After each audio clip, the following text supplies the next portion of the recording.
ಅಫಜಲ್ಪುರ ತಾಲೂಕಿನ ಆದನೂರು ಸುಕ್ಷೇತ್ರದಲ್ಲಿ ಶ್ರೀ ನಂದಿ ಬಸವೇಶ್ವರ ಜಾತ್ರಾ ಮಹೋತ್ಸವದ ಅಂಗವಾಗಿ ರಥೋತ್ಸವ ಅದ್ದೂರಿಯಾಗಿ ನಡೆಯಿತು. ಆದನೂರು ಗ್ರಾಮದ ಶ್ರೀ ನಂದಿ ಬಸವೇಶ್ವರ ದೇವಸ್ಥಾನದಲ್ಲಿ ಜಾತ್ರಾ ಮಹೋತ್ಸವದ ಪ್ರಮುಖ ಕಾರ್ಯಕ್ರಮವಾದ ರಥೋತ್ಸವ ಭಕ್ತಿಭಾವ ಮತ್ತು ವಿಜೃಂಭಣೆಯಿಂದ ನಡೆಯಿತು. ಬೆಳಗಿನಿಂದಲೇ ಸಾವಿರಾರು ಭಕ್ತರು ದೇವಸ್ಥಾನಕ್ಕೆ ಆಗಮಿಸಿ ದೇವರ ದರ್ಶನ ಪಡೆದು ರಥೋತ್ಸವದಲ್ಲಿ ಭಾಗವಹಿಸಿದರು. ಜಗಜ್ಯೋತಿ ಬಸವೇಶ್ವರರ ಜಯ ಘೋಷಗಳು ಎಲ್ಲೆಡೆಯೂ ಕೂಡ ಮೊಳಗಿದವು. ರಥವನ್ನು ಭಕ್ತರು ಶ್ರದ್ಧಾ ಭಕ್ತಿಯಿಂದ ಎಳೆದು ದೇವರಿಗೆ ಪೂಜೆ ಸಲ್ಲಿಸಿದರು. ಗ್ರಾಮದಲ್ಲೆಲ್ಲ ಹಬ್ಬದ ವಾತಾವರಣ ನಿರ್ಮಾಣವಾಗಿತ್ತು. ಧಾರ್ಮಿಕ ಸಂಭ್ರಮಕ್ಕೆ ಮೆರುಗು ನೀಡಿತು. ಸಂದರ್ಭದಲ್ಲಿ ವಿವಿಧ ಧಾರ್ಮಿಕ ಕಾರ್ಯಕ್ರಮಗಳು ಮತ್ತು ದಾಸೋಹ ವ್ಯವಸ್ಥೆ ಕೂಡ ಯಶಸ್ವಿಯಾಗಿ ನಡೆಯಿತು. ಒಟ್ಟಾರೆ ಆತ್ನೂರದಲ್ಲಿ ನಡೆದ ನಂದಿ ಬಸವೇಶ್ವರರ ರಥೋತ್ಸವ ಭಕ್ತಿ ಭಾವ ಮತ್ತು ಅದ್ದೂರಿ ಆಚರಣೆಗೆ ಸಾಕ್ಷಿಯಾಯಿತು.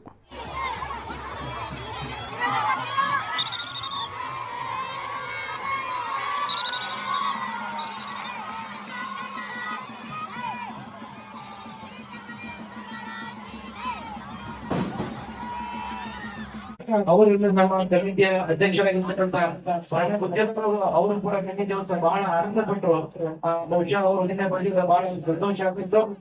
ಆದ್ರೂ ಕೂಡ ಹಲವಾರು ಕಾರ್ಯ ಬಸವ ಜಯಂತಿ ಆ ಕ್ಷೇತ್ರದಲ್ಲೂ ಕೂಡ ತಂದೆ ಆಗಿರ್ತಕ್ಕಂಥ ಒಂದು ರಾಜಕೀಯ ಛಾಪನ್ನು ಮೂಡಿಸಿದ್ದಾರೆ.